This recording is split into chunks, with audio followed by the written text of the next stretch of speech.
दिसंबर 1998, जगह कोलंबिया का बोगाटा शहर।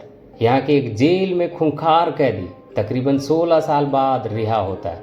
पुलिस को लगता है कि यह सज़ा पूरी करने के बाद शायद यह अब कभी अपराध की दुनिया में लौट कर ना जाए, लेकिन यह सच गलत थी। वह फिर अपराध की दुनिया में उतरता है और इस बार पुलिस भी उसे पकड़ नहीं पाती।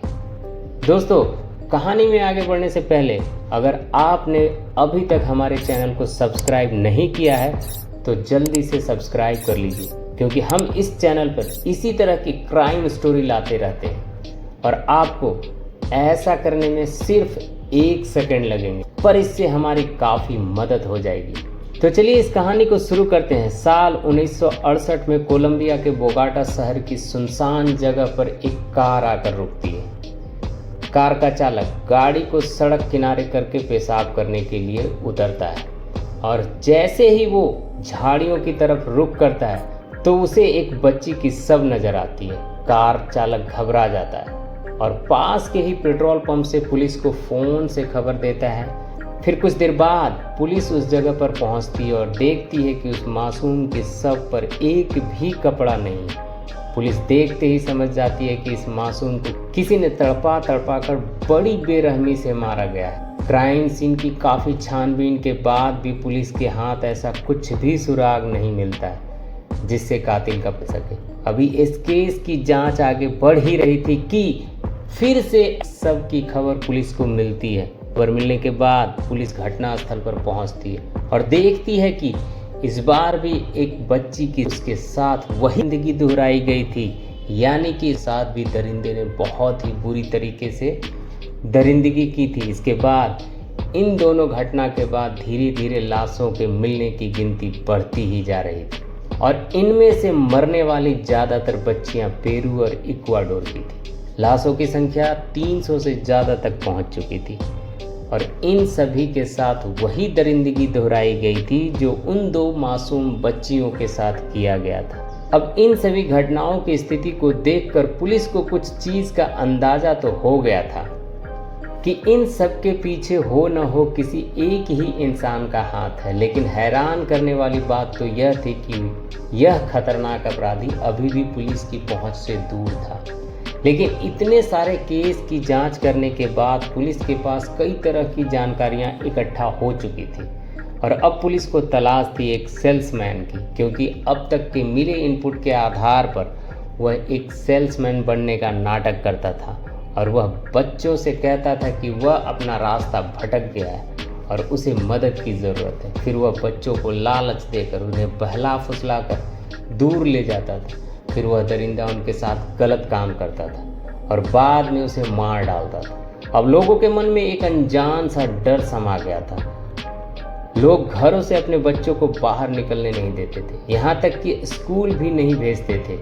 पुलिस के साथ साथ वहाँ के नागरिकों के मन में इस सीरियल किलर के नाम से डर समा चुका था। कोलंबिया में यह कातिल the monster of the Indies नाम से कुख्यात हो गया था। इधर इस सीरियल किलर को गिरफ्तार करने के लिए सर्च अभियान जारी था। इन वारदातों के 10 साल बीत चुके थे, लेकिन कातिल पुलिस की पकड़ से दूर था। फिर मार्च 1980 को एक छोटी बच्ची के अपहरण की कोशिश करने के दौरान एक शख्स को लोगों ने धर दबोचा और पुलिस के हवाले कर दिए। जब पुलिस इनसे कड़ाई से पूछताछ करती है तो यह शख्स अपने जुर्म के सारे राज उगल देता है।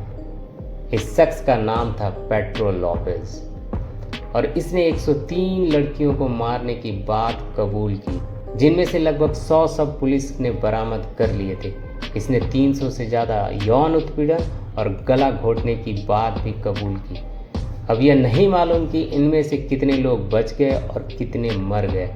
साल 1981 में इसे सज़ा हुई, लेकिन 16 साल जेल में अच्छे बर्ताव के कारण 1998 में जेल से बाहर आ गया। लोगों को लगा कि पेट्रो लोपेज अच्छे बर्ताव की वजह से जुर्म की दुनिया से बाहर आ गया है, लेकिन अब यह शख्स और भी ज़्यादा खतरनाक हो चुका था। जेल से रिहा होने के बाद इसके अपराधों का सिलसिला कम नहीं हुआ और साल 2002 में कोलंबिया पुलिस ने मर्डर के केस में उस पर वारंट जारी किया, लेकिन वह पुलिस के हाथों नहीं लगा। उसे पकड़ने की पुलिस की हर कोशिश नाकाम साबित हुई और आज तक वह पुलिस की पकड़ से दूर ही है। उसका कोई अता पता नहीं। अब आपके मन में एक ही बात चल रही होगी कि आखिर कौन था यह पेड्रो लोपेज और कैसे वह अपराध की दुनिया में दाखिल हुआ। तो आइए आपको बताते हैं कि कोलंबिया के वेनाडिलो में 8 अक्टूबर 1948 को जन्मा पेड्रो लोपेज बचपन से ही सातिर और आपराधिक प्रवृत्ति का था और 8 साल की उम्र में वह भी अपनी ही छोटी बहन का यौन शोषण करते हुए पकड़ा गया था। इस घटना के बाद पेड्रो की मां ने उसे घर से निकाल दिया। इसके बाद 10 साल तक पेड्रो कार चोरी करता रहा।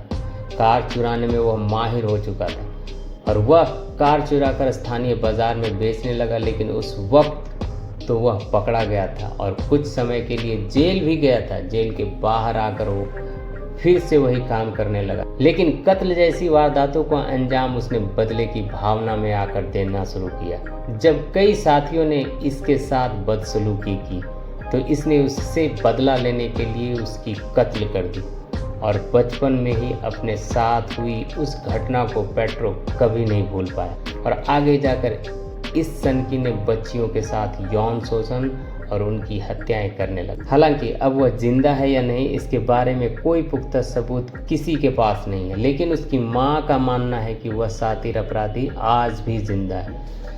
दोस्तों, इस घटना को सुनाने का उद्देश्य किसी का दिल दुखाना नहीं है, किसी को परेशान करना नहीं, बल्कि आपको जागरूक करना है।